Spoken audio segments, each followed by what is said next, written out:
کیا پاکستان ترقی کر رہا ہے اس بات پہ احتجاج کرنا ہے، یا کوئی پاکستان کی اکانومی جو ہے وہ ماشاء اللہ بہت بوسٹ اپ ہو رہی ہے اس بات پہ احتجاج کرنا ہے، یا پنجاب کو دیکھ کے کہ سڑ رہے ہیں تو اس بات پہ انہوں نے احتجاج کرنا ہے. یہ خیبر پختونخوا میں جا کے اس کے اگینسٹ احتجاج کریں جہاں پہ ماشاء اللہ سے لا اینڈ آرڈر کی تو کوئی پوزیشن ہی نہیں ہے.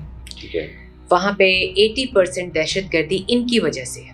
یہ میں آپ کو دعوے سے کہہ رہی ہوں، ان کی وجہ سے 80% دہشت گردی ہے.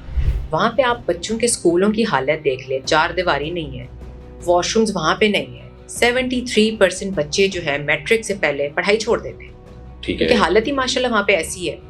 اور اگر انہوں نے احتجاج کرنے تو کریں، جا کے BRT کے اوپر کریں، جو ان کا بلینٹری منصوبہ تھا اس پہ احتجاج کریں، یا جو ان کی جو تھی 40 ارب کا کوہستان سکینڈل تھا اس پہ احتجاج کریں نا جا کے.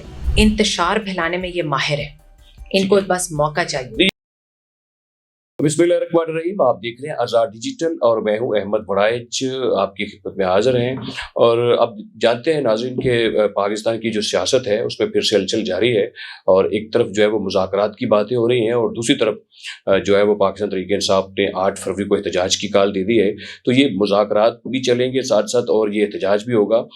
یہ ایک بنیادی چیز ہے، اس کے اوپر ہم بات کریں گے، اور اس کے ساتھ یہ بھی پوچھیں گے آج کہ انہوں نے ایک طرف یہ بات ہو رہی ہے کہ کوئی ونڈر بوائے آ رہا ہے، کون ہے وہ ونڈر بوائے؟ ان دونوں سوالات کے اوپر ہم بات کریں گے. ہمارے ساتھ آج موجود ہوں گی محترمہ ماریہ طلال صاحبہ، جو کہ ممبر صوبائی اسمبلی بھی ہیں، اور لٹریسی جو ایجوکیشن ہے نان فارمل اس کی یہ چیئرپرسن بھی ہیں.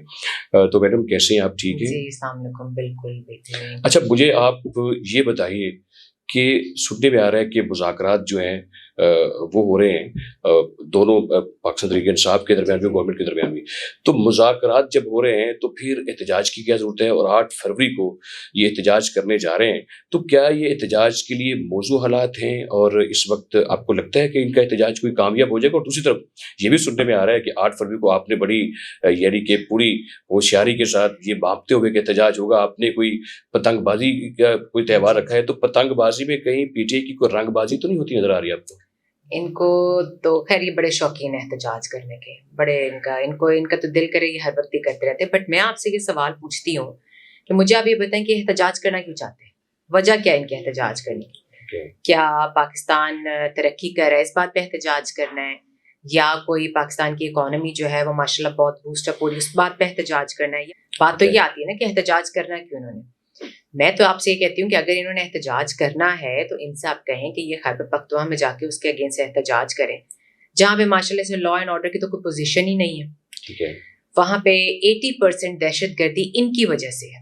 یہ میں آپ کو دعوے سے کہہ رہی ہوں، ان کی وجہ سے 80% دہشت گردی ہے. وہاں پہ آپ بچوں کے اسکولوں کی حالت دیکھ لیں، چار دیواری نہیں ہے، واش رومز وہاں پہ نہیں ہے. 73% بچے جو ہے میٹرک سے پہلے پڑھائی چھوڑ دیتے ہیں کیونکہ حالت ہی ماشاء اللہ وہاں پہ ایسی ہے. اور اگر انہوں نے احتجاج کرنے تو کریں، جا کے BRT کے اوپر کریں، جو ان کا بلینٹری منصوبہ تھا اس پہ احتجاج کریں، یا جو ان کی جو تھی 40 ارب کا کوہستان سکینڈل تھا اس پہ احتجاج کریں نا جا کے. اتنی تو ریزنز میں آپ کو احتجاج کی بتا دی ہیں. اور جہاں تک میں دیکھتی ہوں، یہ جب عمران خان کو سلیکٹ کیا گیا، ہم نے تو خیر دل پہ پتھر رکھ کے ان کو کر ہی لیا. انہوں نے بڑی باتیں کی، جی میں پاکستان میں تبدیلی لے کر آؤں گا، میں پاکستان کا جو نا نقشہ ہی بدل دوں گا. بڑی انہوں نے باتیں. انہوں نے کیا کیا؟ ایک درخت بھی لگایا ابھی تک پاکستان؟ ایک درخت نہیں انہوں نے لگایا پاکستان میں. کیا کیا؟ ستیہ ناس کر دیا پاکستان کا، دیوالیہ انہوں نے کر دیا ہے. اس کے بعد جی دہشت گردی اس وقت ان کی وجہ سے ایسے وہ حالات خراب ہو گئے. اس کے بعد جو ہے کرائم ریٹ اتنا زیادہ بڑھ گیا، اور انتشار پھیلانے میں یہ ماہر ہے. ان کو بس موقع چاہیے. یہ فتنہ بھی آپ کہتے ہیں فتنہ پھیلاتے ہیں، فساد ہے، اور یہ سازشیں کرتے ہیں. کبھی آپ کہتے ہیں کہ کبھی نواز شریف کی گورنمنٹ کے خلاف کر دی، کبھی کسی کے خلاف کر دی. تو آپ کہتے ہیں کہ سازشیں ہوئی ہیں، اگر سازشیں نہ ہوتی تو شاید حالات اور ہوتے. لیکن پھر خیبر کے لوگ ووٹ بھی دیتے ہیں، پاکستان کے لوگ بھی ان کے ساتھ کھڑے ہیں. دیکھیں جب نواز شریف صاحب کی حکومت تھی اس وقت 2014 کی بات میں آپ سے کہہ رہی ہوں، CPEC سائن ہونے لگا تھا، چائنا کے صدر آ رہے تھے، اور ان کے دھرنوں کی وجہ سے یہ سب کچھ نہیں ہو سکا، وہ صدر بھی نہیں آ سکے. تو بات وہی آ جاتی ہے کہ اگر یہ اس ٹائم پہ حکومت کو چلنے دیتے، نواز شریف صاحب کو آگے بڑھنے دیتے، تو آج میں آپ کو دعوے سے کہتی ہوں کہ پاکستان ایشین ٹائیگر ہوتا. ٹھیک ہے نا؟ ٹھیک ہے. اور میرے خیال سے تو میں آپ سے یہی بات کروں گی کہ نون لیگ کبھی بھی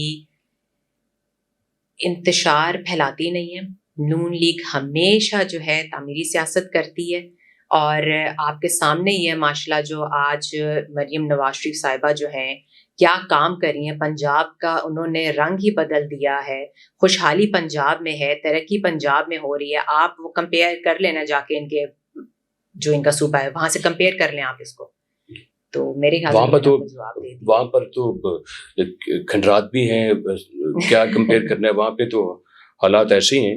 تو وہ آپ کے ذہن میں یہ کیسے آیا, یہ سمجھ نہیں آتی کہ پنجاب کو یہ کس نے آئیڈیا دیا کہ آپ بسنت رکھ لیں, اور بسنت کیا کوئی یہ اچھا لگ رہا ہے یا پھر پورے پنجاب پہ بھی؟ سے پنجاب کا ایک تہوار رہا تھا, ٹھیک ہے, بس وہ جو ہے بسنت ایک ہر تہوار کو منانے کا کوئی ایک رولز اینڈ ریگولیشنز ہوتے ہیں جو کہ پہلے نہیں تھے, جس سے جو ہے نا کافی حادثے ہو رہے تھے. اب ماشاءاللہ میڈم مریم نواز شریف جو ہیں وہ ہمیشہ پنجاب کے لوگوں کی خوشحالی چاہتی ہیں, تو اب انہوں نے ایک بڑے طریقے سے جو ہے بڑے ہر جو ہے جو شاپس ہیں جو پتنگ بیچ رہی ہیں, جو ڈوری بیچ رہی ہیں, ان کو انہوں نے پراپر رجسٹر کیا ہوا ہے, پراپر ان کی چیکنگ ہے, اور ایک پراپر ایریے میں جا کے پسند منائی جائے گی, ہر جگہ پہ الاؤ بھی نہیں ہے. تو وہ ایک تہوار کو تو ایک لے کے آگے جانا چاہتی ہیں نا, آگے کے جو نئی ہمارے بچے ہیں ان کو پتہ چلے ان چیزوں کا, تو اس وجہ سے انہوں نے رکھا ہے. تو کہتی انٹرٹین کرنا چاہتی ہیں وہ. تو ابھی بھی آپ وہ نئے پروجیکٹس آپ دیکھ لیں, ہر برج کے نیچے وہ کہہ رہی ہیں کہ اوپن ایئر جیمز ہونے چاہیے, چھوٹے بچوں کے کھیلنے کی جگہ ہونی چاہیے, جگہ جگہ پہ وہ کہہ رہی ہیں گرینری لگائیں, لوگوں کے باہر واک کرنے کی جگہ ہو. تو وہ ہمیشہ سے خوشحالی چاہتی ہیں پنجاب میں. اچھا چلیے, یہ تو آپ سے ڈسکشن ہو گئی ہے کہ وہ احتجاج کرنا چاہتے ہیں, کس کے خلاف کرنا چاہتے ہیں, کیا کرنا, آپ نے بڑی تفصیل سے یہ ساری باتیں بتا دی ہیں. تو یہ مجھے یہ سمجھ نہیں آتی کہ یہ جو ایک کردان بڑی تھوڑے دنوں سے نظر آ رہی تھی, اور اس کا ذکر سہیل وڑائچ صاحب نے بھی کیا اپنے کالم میں بھی, کہ کیا یہ ایک کوئی ونڈر بوائے ہے, آپ کو کون لگتا ہے ونڈر بوائے کون ہے یہاں پہ, اور کوئی کیا یہاں پہ کوئی ونڈر وومن بھی ہے یا ونڈر بوائے, یہ کون سی کردار ہے؟ دیکھیں میں جو ہوں نا, میرے لیے تو کوئی ونڈر بوائے کا ایسا کیس نہیں, میرے لیے تو صرف ایک شہباز شریف صاحب ہی ہیں. اور وہ سہیل وڑائچ صاحب نے اپنے کسی آرٹیکل میں ایک ایسے ذکر کر لیا تھا, بٹ وہ ان کے اسیسمنٹ تھی, یہ بات نہیں کہ اسیسمنٹ ضروری ہو, سچ ہو. بٹ آپ کو میں یہ کہہ سکتی ہوں کہ ہاں جی ونڈر وومن ضرور ہے, وہ ہماری سی میڈم صاحبہ ہی ہیں, اور وہ ماشاءاللہ پنجاب میں بہت ترقی کر رہی ہیں, اس کو ویل آرگنائزڈ ایک صوبہ بنا رہی ہیں, اور دن رات انہوں نے کام اسی میں لگایا ہوا ہے پنجاب کے. دیکھیں ہماری حکومت اور اسٹیبلشمنٹ بالکل سیم پیج پر ہیں, اور آئیڈیل تعلقات ہیں ان کے اندر. یہ بہت سے صحافیوں نے جو ہے اپنے ریسورسز کے تھرو یہ بات کنفرم بھی کی ہے. دیکھیں ہم نے جو انڈیا کے ساتھ جنگ لڑی تھی اس میں ہم لوگ جیتے, اور یہ کس طرح ہوا ہے سارا کچھ, یہ حکومت اور اسٹیبلشمنٹ کے ساتھ ایک آئیڈیل تعلقات کی وجہ سے ہی ہوا ہے. آپ گورنمنٹ کی پرفارمنس کو ہی دیکھ لیں نا, آپ دیکھیں ماشاء اللہ سے ہماری جو انفلیشن ہے 40% سے 5% پہ آ گئی, سنگل ڈیجٹ پہ آ گئی ہے. ریمیڈنس آل ٹائم ہائی ہے.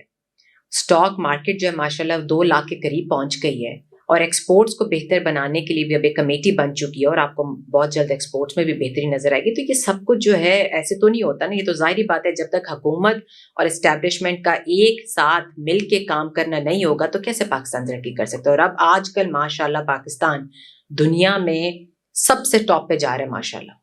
تو میرے خیال سے تو اس میں کوئی ایسی بات نہیں. ٹھیک ہے, آپ سے پھر بھی ملاقات ہوتی رہے گی, بات چیت بھی آپ سے کرتے رہے گے, اور جتنے پولیٹیکلی خاص طور پر ایشوز ہوں گے, میں کچھ چیزوں پہ اتفاق کرتا ہوں آپ کے ساتھ کہ ملک کے یہ ویسے حالات نہیں ہیں کہ یہاں پر جو ہے وہ روڈے اٹکائے جائیں.